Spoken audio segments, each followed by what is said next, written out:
गणगण गणात बोतेने दुमदुमले रिसोड. श्री गजानन महाराज पालखीचे भव्य स्वागत. रिसोड नगरी आज भक्तिरसात न्हाऊन निघाली. कारण श्री क्षेत्र शेगावहून पंढरपूरकडे निघालेल्या श्री संत गजानन महाराजांच्या पवित्र पालखीचे शहरात जल्लोषात स्वागत करण्यात आले. गण गण गणात बोते आणि जय गजाननच्या अखंड जयघोषाने संपूर्ण परिसर दुमदुमून गेला.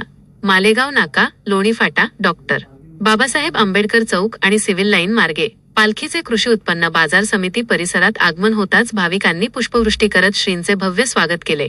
यावेळी महाआरती पार पडली आणि हजारो भाविकांनी श्रींचे दर्शन घेत महाप्रसादाचा लाभ घेतला. पालखीच्या स्वागतासाठी शहरभर आकर्षक रांगोळ्या काढण्यात आल्या होत्या, तर वारकरी बांधवांसाठी चहा, अल्पोपहार आणि भोजन सेवेची विशेष व्यवस्था करण्यात आली होती. तब्बल 51 क्विंटल महाप्रसादाचे वितरण करण्यात आले. रिसोडपूर्वी मसलापेन, लिंगा कोतवाल, किनखेडा, देगाव फाटा, पळसखेडा आणि बिबखेडा या गावांमध्ये ग्रामस्थांनी पालखीचे उत्स्फूर्त स्वागत केले.